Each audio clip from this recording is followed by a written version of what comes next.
Caríssimos irmãos, estimadas irmãs, amigos internautas da TV Chico Xavier e todos vocês que estão nos acompanhando nesta live, que a paz do nosso Mestre Jesus possa estar conosco. Allan Kardec, o codificador da doutrina espírita, em O Livro dos Espíritos, nos traz a questão de número 165. A seguinte pergunta aos nossos amigos benfeitores imortais: se o conhecimento da doutrina espírita irá nos ajudar quando chegarmos no mundo espiritual.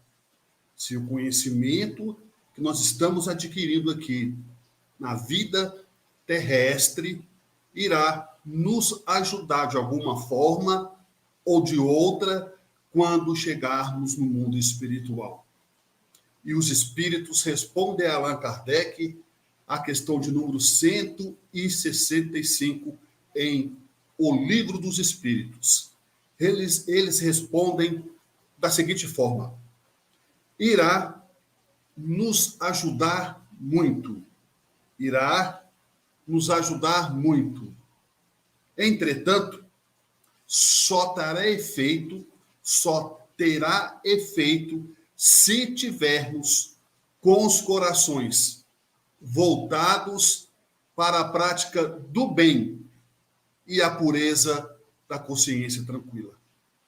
Só terá efeito se tivermos com os corações voltados para a prática do bem e a pureza da consciência tranquila.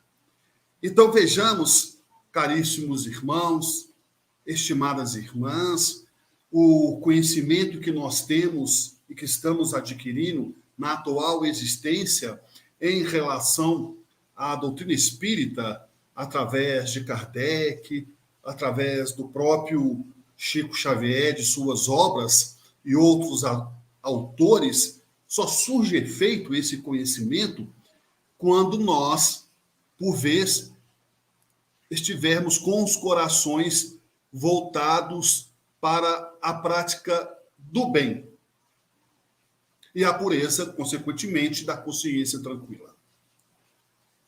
E nesta noite, para darmos início a esta live, demos essa introdução na questão 165 em O Livro dos Espíritos, mas nesta noite vamos falar a palavra ajuda, mas o exemplo arrasta.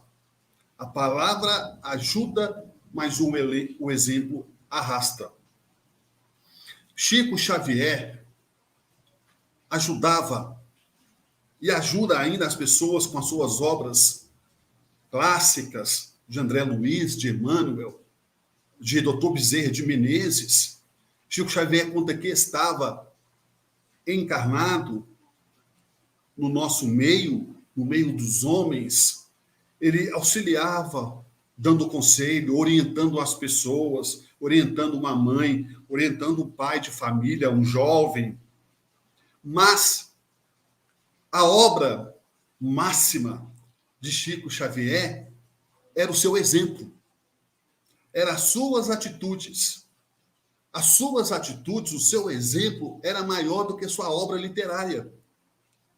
Porque tudo feito com amor, o amor verdadeiro, que Jesus nos propõe e que está no Evangelho segundo o Espiritismo, capítulo 11, no item 8º, onde Lázaro nos diz que o amor resume inteiramente a doutrina de Jesus. O amor resume inteiramente a doutrina de Jesus.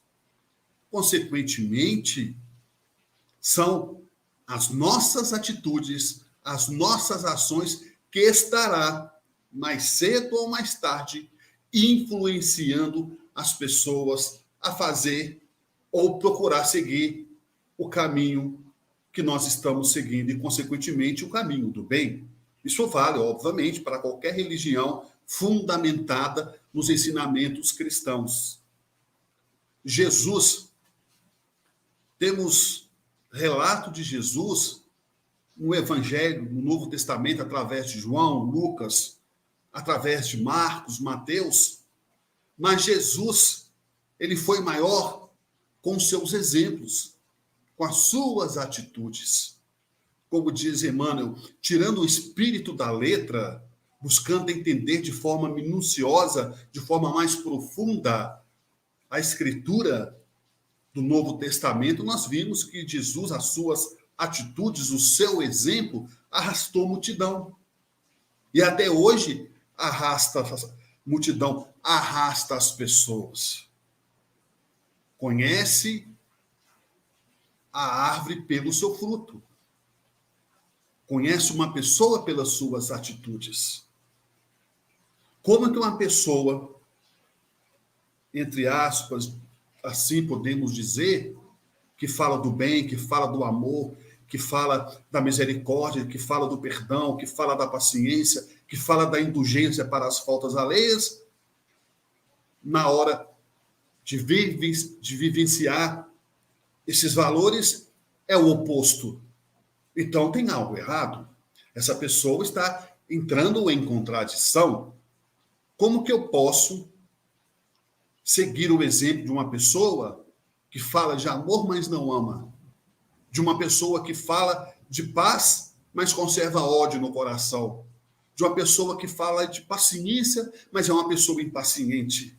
De uma pessoa que fala de tolerância, mas age de forma intolerante para com o outro? Se eu não quero isso para mim, eu vou procurar pessoas cujo exemplo eu busco a paz e a felicidade através do exemplo daquela pessoa. Para que possamos entender de forma mais clara, de forma objetiva, quando nós dizemos a palavra ajuda, claro. Uma palavra pode evitar uma pessoa a cometer um suicídio, a cometer um aborto, mas o exemplo, ele arrasta, o exemplo conquista. Porque o exemplo, embora a atitude ela possa ter um contexto verbalizada também de ações, mas é na observação é que nós vamos fazer essa triagem. É olhando o outro que nós vamos definir se aquilo é bom ou ruim para nós. Se é bom para nós, nós vamos seguir aquele exemplo. Se não é bom para nós, nós não vamos seguir exemplo. Basta lembrarmos, prestarmos atenção, qualquer um de nós, seja espírita, católico, ateu, rico, pobre, branco, negro, todos nós, pessoas boas, pessoas perversas, enfim, todos nós somos observados o tempo todo. E com detalhe, somos observados por dois grupos de pessoas, podemos assim dizer. Um grupo de pessoas que são pessoas encarnadas, como nós que estamos aqui na Terra, e espíritos desencarnados. Eu estou falando pessoas porque, na verdade, o que é o espírito? Popularmente falando, somos nós fora do corpo. O espírito é o homem fora do corpo físico. Então, nós somos observados pelos nossos irmãos da Terra, pelo colega de serviço, pelo vizinho, pelo um familiar, pelo um amigo, pelo chefe nosso, pelo nosso serviçal. E também somos observados pelos nossos irmãos desencarnados, que podemos dizer, sim, obsessores ou espíritos benfeitores. E todos nós somos observados.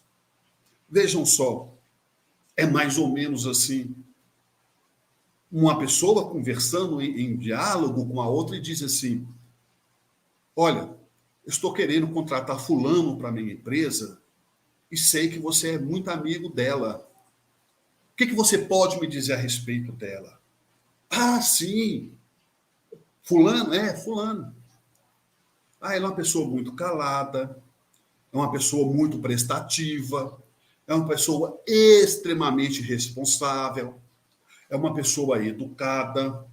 É isso que eu posso dizer. Quer dizer, vejam só como é que nós somos observados.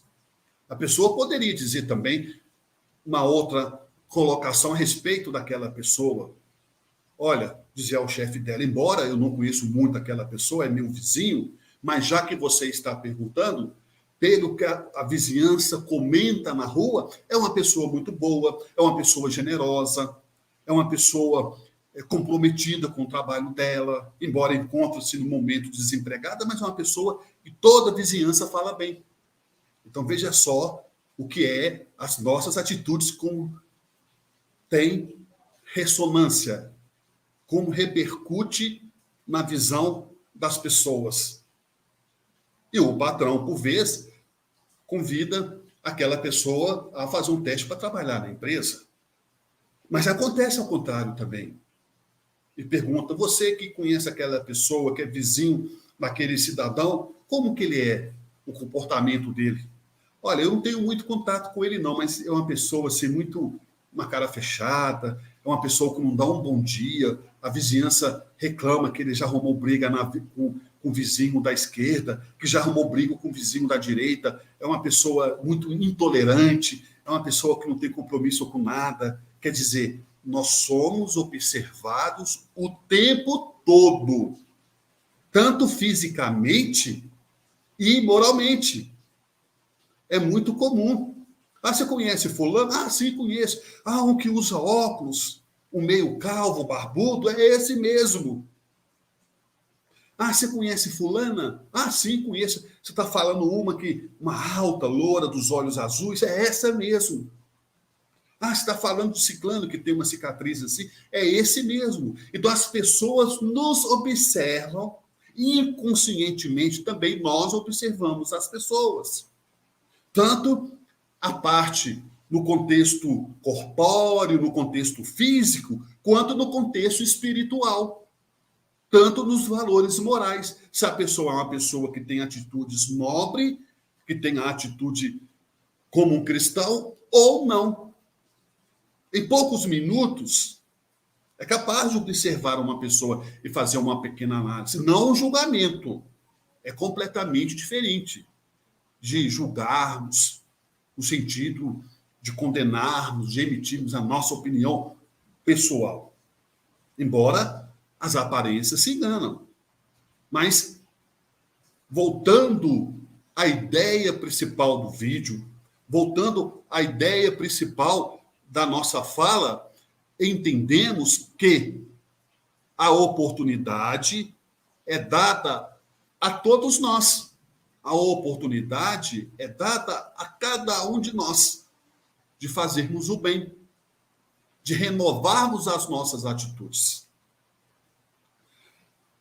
Havia um dirigente de uma casa espírita, um palestrante, polemista, cauteloso, João Mateus, ao completar meio século de existência na vida física, naquela noite na casa espírita, depois de orar entardecidamente com os amigos, agradecendo a data natalina, a data do seu aniversário, ele foi para a sua casa. E ao deitar-se, João Mateus sonhou que alcançara as portas do céu. Ele se viu fora do corpo físico, o seu espírito saindo do corpo físico, deixando o leito onde ele estava em repouso e entrando às portas do plano espiritual. E quando ele ia entrando numa colônia espiritual, havia uma espécie de mensageiro, de um porteiro, que controlava a entrada das pessoas naquela colônia espiritual. O porteiro, então, disse a ele, João Mateus, antes de você adentrar, para não causar nenhuma surpresa desagradável, convém darmos uma olhada na sua ficha. Seria, disse o mensageiro da passagem celeste, seria uma espécie de dossiê que conta aqui toda a sua história, desde o seu nascimento até os últimos momentos de sua vida. quanto você na terra completou 50 anos de idade. E o mensageiro da passagem celeste começou a ler da seguinte forma: João Mateus, renascimento na terra em 1904. Berço manso, excelente educação, nunca sofrera acidente de importância. Frequentou as melhores escolas, teve os melhores professores, as melhores roupas. Católico, apostólico romano, até os 26 anos de idade. E presenciou sem menor atenção 1.672 missas. Aos 27 anos, transferiu-se para as fileiras espíritas kardecistas. E o mensageiro da passagem celeste continuava lendo o primoroso documento. E ele dizia mais ainda: em viagens para levar a palavra de Jesus da doutrina espírita, realizou 138 viagens. Para a família, para a companheira, na condição de esposa, para os filhos, João Mateus nunca encontrava tempo para auxiliar dentro do lar, para ter tempo para ouvir a esposa, para ter tempo para auxiliar na educação do filho, dando não somente carinho, mas as orientações precisas. João Mateus nunca encontrara tempo. Para Jesus, que o procurou na pessoa de necessitada através de mendigos, de moradores de ruas, colaborou apenas com alguns centavos durante toda a sua existência terráquea. Possui o seu patrimônio, bens, o equivalente a mais de 3 milhões de reais. E em fundo de investimento de aplicação, possui mais de 1 milhão de reais. Quando o mensageiro celeste ia ler o último item, João Mateus acordou assustado, suando frio, coração disparado, e ficou preocupado. Ele, como presidente daquele centro espírita, ele, como coordenador geral daquela instituição filantrópica, daquela casa espírita kardecista, foi ao telefone. Ligou para o vice-presidente, ligou para a primeira tesoureira, ligou para a segunda tesoureira, para o primeiro secretário, o segundo secretário, marcou uma reunião extraordinária. Naquela mesma noite em que ele acordou daquele sonho, ele marcou a reunião imediatamente. E naquela reunião ele disse aos seus amigos, aos seus confrades da casa espírita, que para ele, João Mateus, aquilo não foi um sonho, foi um aviso. Que para ele aquilo não foi um sonho, foi uma advertência. E ele, por sua vez, João Mateus, dizendo aos amigos que ele percebeu que ele tinha completado meio século de existência na vida corpórea e que ele não tinha feito nada, que ele tinha ficado só na teoria, só na palavra, e que ele queria reverter esta situação enquanto era tempo, e que ele queria reverter essa situação ainda quanto era tempo, o mais rápido possível.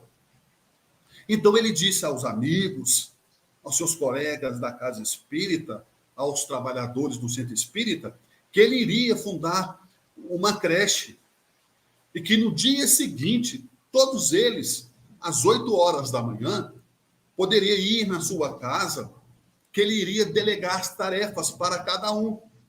Um iria ficar com a parte financeira, o outro ia ficar com a parte das papeladas, a parte jurídica para, né, abrir um novo CNPJ, abrir a creche, enfim, o outro ficaria por conta de comprar as mercadorias, cimento, areia, brita, enfim, que todos eles deveriam comparecer, segundo João Mateus, na sua residência, que ele iria delegar a tarefa a todos eles, que ele iria delegar esta tarefa tão preciosa, que ele iria se dispor, desfazer de metade do seu patrimônio, que ele iria doar metade do seu patrimônio para construir o mais rápido possível essa creche. Assim ele disse, porque o sonho fez ele mudar o modo de pensar, consequentemente, o modo de agir. Conforme combinado, contudo, no dia seguinte, quantos amigos lhe bateram à porta, vitimado de um acidente nas coronárias, João Mateus estava morto. Então vejamos, caríssimos irmãos, caríssimas irmãs, João Mateus estava morto. Ele não teve tempo de reagir, ele não teve tempo de fazer aquilo que ele não fez, que ele gostaria de fazer. Nós não sabemos exatamente a hora que iremos retornar para o mundo espiritual. É uma lei natural. Viemos do mundo espiritual, viemos do mundo imaterial, e para o mundo imaterial um dia retornaremos, mais cedo ou mais tarde. Todos nós podemos dizer assim, a grosso modo, nascemos com data de validade. E quando essa data de validade chegar, estiver vencendo exatamente no dia, na hora, no momento certo, iremos deixar o nosso corpo. Claro, lógico, com algumas exceções, que são o caso dos suicidas, direto ou indiretamente, que antecipa a sua ida. São casos de pessoas que realmente elas conseguem superar todas as expectativas do plano espiritual, da sua missão, e conseguem uma moratória e estender mais o seu processo aqui de tempo, ficando mais tempo na matéria, aqui na Terra. E é assim que funciona a vida. A vida, caríssimos irmãos, estimadas irmãs, ela nos devolve tudo aquilo que estivermos dando a ela. A vida nos devolve tudo aquilo que estivermos dando a ela. Como já dizia Francisco de Assis, é dando que se recebe. É a lei natural de ação e reação. O próprio codificador Allan Kardec, ele já nos dizia que todo efeito inteligente tem uma causa inteligente. Ora, todo efeito inteligente tem uma causa inteligente, mostrando para nós que hoje nós estamos colhendo, nós estamos vivenciando aquilo que nós estávamos fazendo ontem. E amanhã estaremos colhendo, vivenciando aquilo que estivermos fazendo hoje. É impossível sermos felizes, é impossível sermos felizes sem proporcionar felicidade aos outros. A nossa felicidade, ela será do tamanho da felicidade que estivermos fazendo aos outros.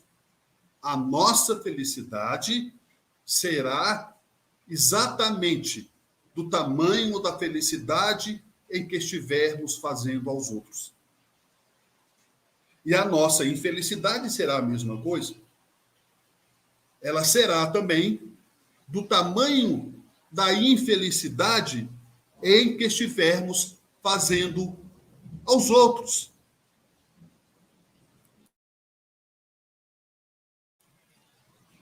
E nisso, começamos a entender o mecanismo da vida. Isso começamos a entender todo o processo natural e que estamos condicionados e vivenciando. É claro, é lógico que tem os chamados acidentes de percurso. Mas no contexto aonde intitulamos o vídeo desta noite, a palavra ajuda, a palavra edifica, mas o exemplo arrasta. É através das nossas atitudes, é através das nossas ações que nós vamos mudar. Não o outro, porque cada qual muda através do seu próprio comportamento. Ninguém muda ninguém. Mas é através das nossas atitudes voltadas para a prática do bem é que vamos ter paz de consciência, é que vamos realmente sermos pessoas mais felizes e, consequentemente, sofrendo menos. Quando eu disse que todos nós nascemos com data de validade, claro, entendemos que cada um tem a sua hora, cada qual tem o seu momento, nem mais e nem menos. E para que vocês possam entender, eu ainda há mais de 20 anos atrás, há uns 25 anos atrás, mais ou menos, deve ter em torno de uns 28 anos atrás, há uns 30 anos atrás, em torno de 25 a 30 anos atrás. Eu ainda, jovem, os meus 20 e poucos anos de idade, com meus 20 e poucos anos de idade, eu então tinha chegado do serviço para descansar um pouco e, naquela época, os anos 90, no início dos anos 90, se não me engano, o ano era 95, 96, a minha esposa, ela lecionava à noite. E aí eu chegava, descansava, comia alguma coisa, ia estudar, ler um livro, nos dias que eu não tinha reunião no centro espírita. Naquela época não tinha a internet ainda em todas as residências, não tinha internet como tem hoje, não tinha live, era tudo presencial. Eu me recordo que nesse dia eu estava de folga. Não tinha reunião pública, não tinha palestra, eu estava de folga. E todas as vezes, quando eu estava de folga, eu esperava ela chegar da escola, né? Eu ia buscar ela no ponto da condução, em que trazia da escola, e nós vimos junto para casa. É mais ou menos umas 4, 5 quadras daqui do meu domicílio, da minha residência. E eu aqui em casa aguardando, o telefone toca. Naquela época não tinha celular, não tinha aparelho celular. Foi então que o telefone tocou, eu atendi, a moça, a telefonista me disse assim, olhe, aqui é do hospital. Identificou o hospital e faleceu uma pessoa que mora aí perto da sua casa e nós estamos tentando comunicar à família o seu falecimento, para que ela possa vir providenciar a documentação, a papelada e também trazer uma roupa para que ele possa ser sepultado, disse a telefonista. Eu gostaria, disse a telefonista, que você me fizesse uma gentileza. Na casa dessa pessoa, eu estou olhando aqui no catálogo telefônico, talvez os mais jovens, né, os adolescentes, não sei se sabem o que é um catálogo telefônico. É uma lista, é um caderno onde a companhia telefônica, né, entregava de casa em casa, fornecendo todo mundo que tinha telefone, que estava em seu nome, o endereço, a rua, o número e o número do telefone. E eu olhei aqui no catálogo do telefone, segundo a telefonista, estava me dizendo, né, essa pessoa não tem telefone em casa. Então, eu gostaria que você avisasse lá a família que ele faleceu. E eu fiquei pensando, meu Deus do céu, que tarefa difícil, né? E dar um recado que vai ter uma festa, que vai ter um casamento, dar um recado de um batizado, é uma coisa. Agora, dar recado para a família que a pessoa faleceu é meio complicado. Eu era muito novo, não tinha tanta experiência, meus 20 e poucos anos de idade. Disse a telefonista, não, sim, tranquilo, eu vou dar o recado, eu vou providenciar sim, pode deixar comigo. Quando eu desliguei o telefone, eu lembrei que era um vizinho nosso, que chamava Paulinho, e que estava internado há muito tempo, que estava doente e veio a falecer por complicações devido à enfermidade que ele era portador naquela ocasião. Eu então pensei, bom, eu vou esperar a minha esposa chegar da escola, ela chega por volta de 10 horas, e aí eu chamo ela para nós dois ir na casa da notícia, porque lá está a viúva, né? Que ela não sabe ainda que é viúva, mas está lá a mulher do Paulinho, tá os seus filhos todos pequenos. Pelo menos uma esposa ajuda a olhar as crianças, não sei qual a atitude que ela vai tomar, o que ela vai querer que faça.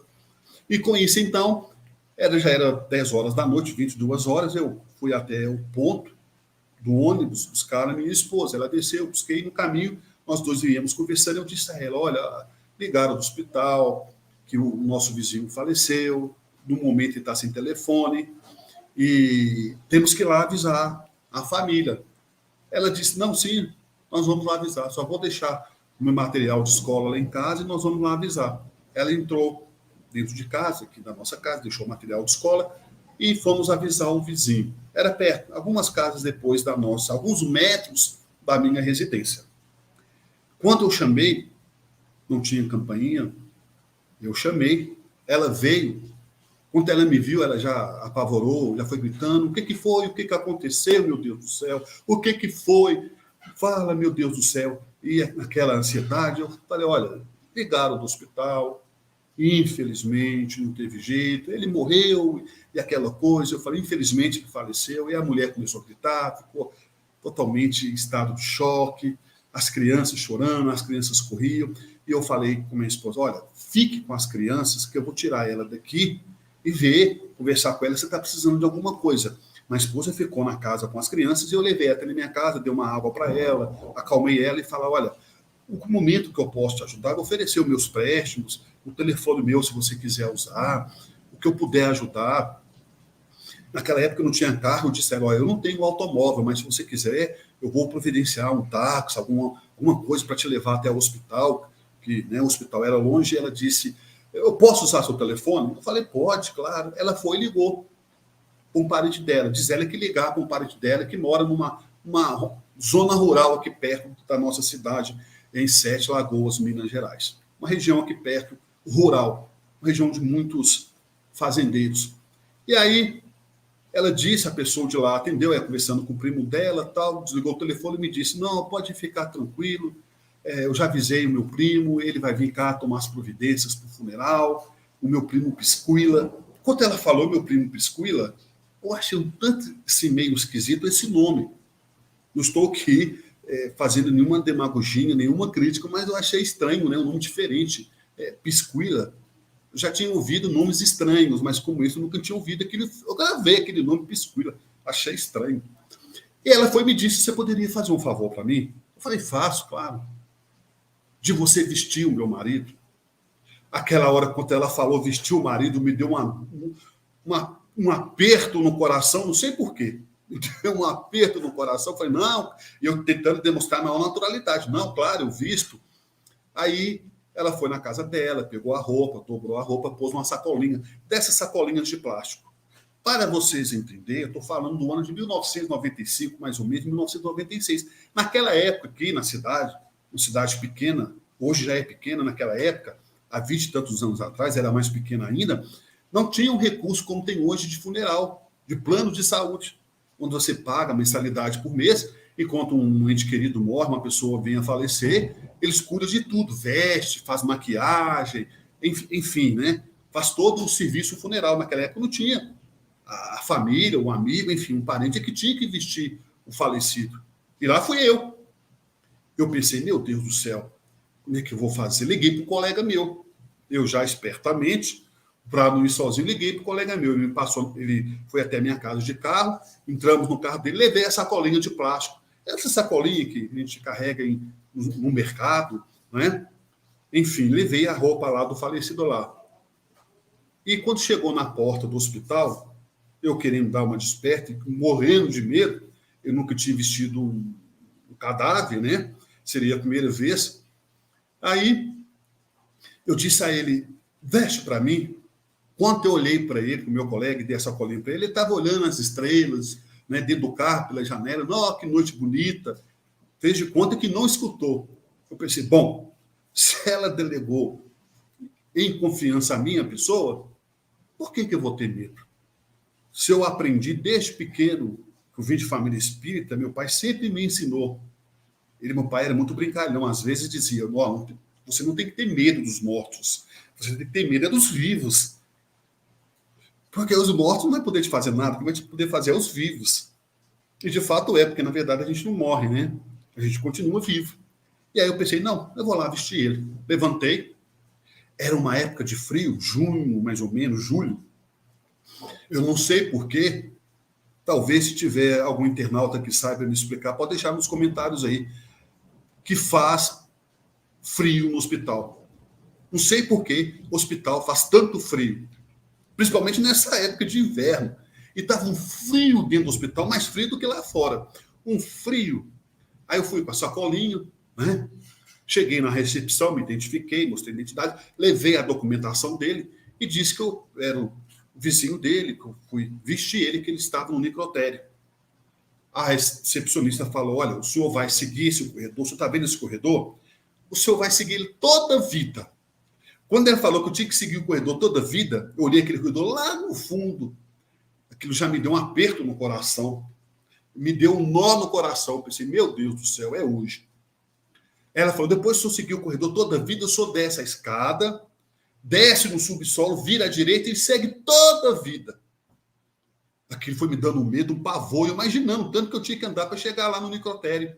E ela me disse, olha, depois que o senhor desceu 2 escadas, andou toda a vida, é à direita, é uma salinha, o senhor entra.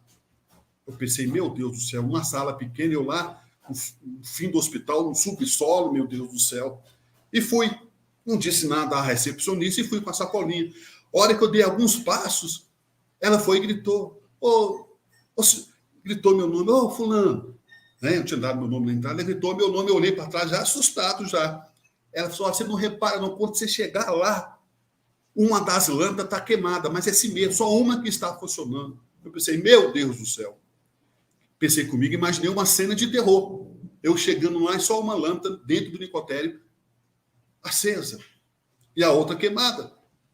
O ambiente já não é muito agradável. E uma lâmpada queimada, eu pensei, meu Deus do céu, o que eu vou encontrar lá? E no caminho eu fui pensando, eu só escutando um barulho dessa colinha balançando, né? Batendo nas minhas pernas, eu mandando depressa, com medo, ansioso. E eu pensei, meu Deus do céu, e quando eu chegar lá, se tiver mais cadáver, não tiver só ele? Ah, meu Deus do céu. E se tiver algum que morreu de acidente, tiver desfigurado a face, eu tenho que olhar para aquilo? Eu pensando comigo, não pode ser. Geralmente eles ficam tampados com lençol. E aquilo foi me dando medo, uma agonia. E aí, quando eu cheguei, abri a porta, tinha 2 cadáveres. Olhei para um, olhei para o outro, pensei, agora, qual que é ele? Todos os 2 estavam tampados. Isso eu falando comigo mesmo, né? Conversando comigo mesmo, no meu íntimo, na minha mente. Eu pensei, bom, não está difícil. É só eu destampar um, se não for ele, é outro. E o medo de estampar um, for ele, tiver com a fisionomia cadavérica ou assustadora. Eu pensei, meu Deus, como é que eu faço? Já sei. Poxa, eu pensando comigo, por que eu estou com medo? O que eu tenho aprendido desde o meu nascimento com meus pais, dentro da doutrina espírita, a não ter medo, a tratar a morte como um processo natural. Eu vou fazer uma prece. É nesse momento que nós temos que fazer as nossas preces, dirigir a oração à espiritualidade maior, para que possam amparar esses irmãos que deixaram recentemente o corpo físico. E fiquei no meio dos 2. À esquerda, um cadáver tampado com pano branco, e à direita, o outro cadáver com pano branco. Eu peguei a sacolinha e comecei, firme assim, nas mãos, e comecei a rezar. Empolguei, fechei o olho, levantei as mãos, só estava faltando ajoelhar.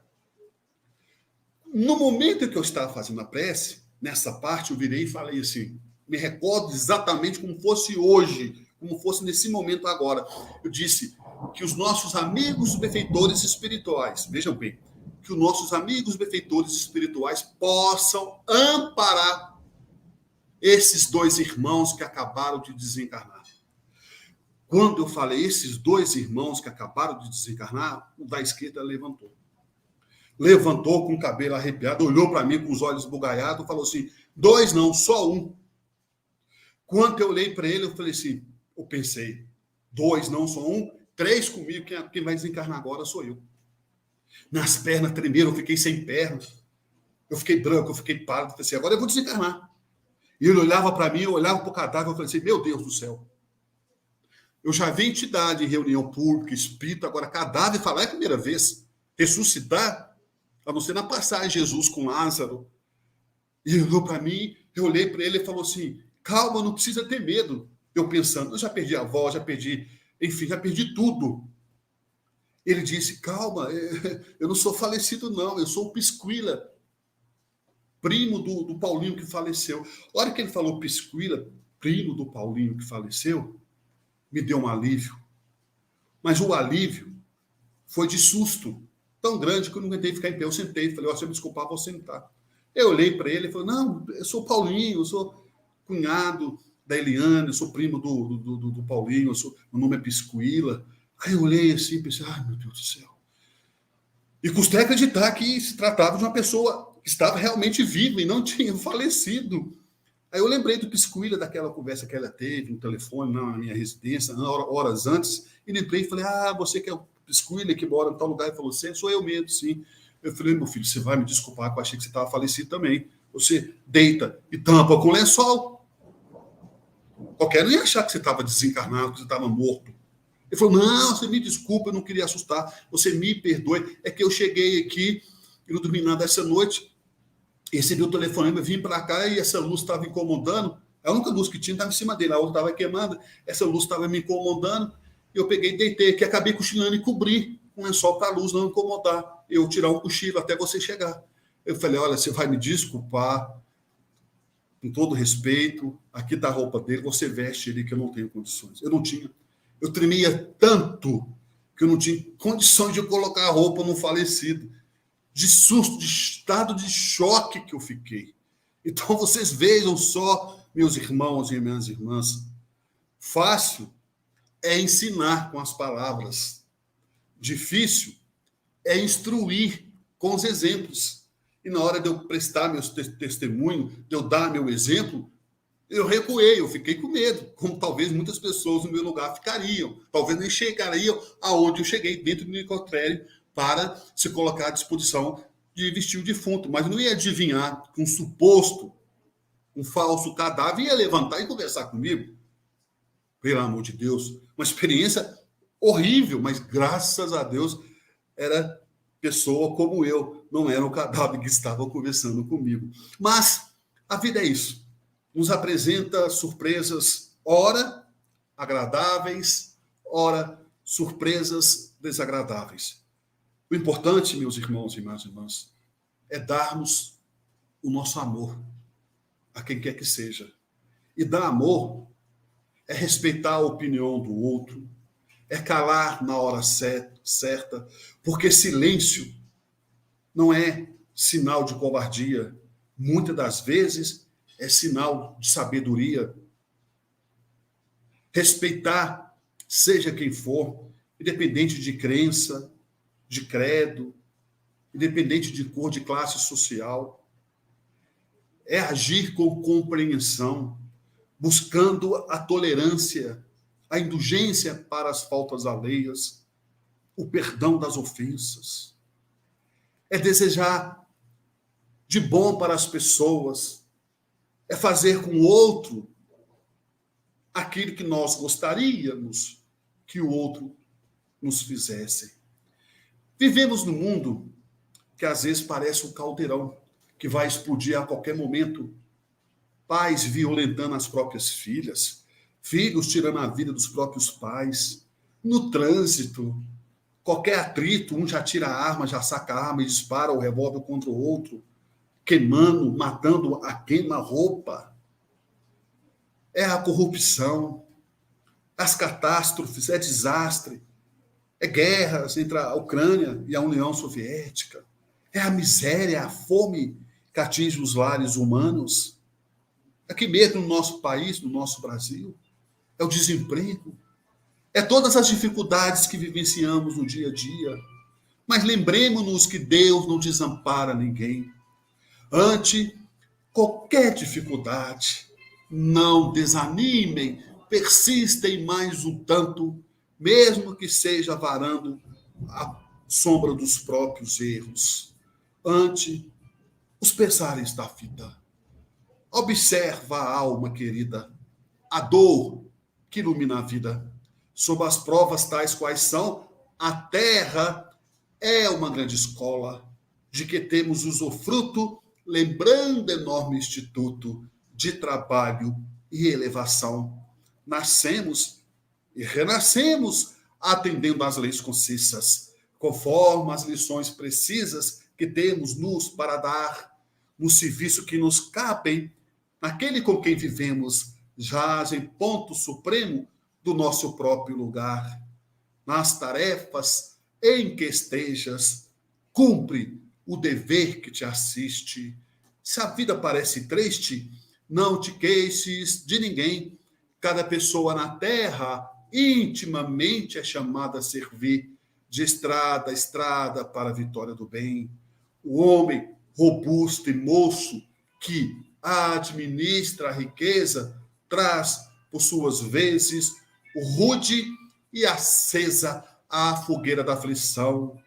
A mulher que exibe ao colo joias em forma de luzes, às vezes tem muitas cruzes por dentro do coração. Nunca censures, trabalhe, crê, auxilias e não temas, cada qual guarda problemas. Em forma de sono e de dor, quem mais serve e mais perdoa é aquele que se renova, vencendo de prova em prova na grande escola do amor. Que assim seja, Senhor.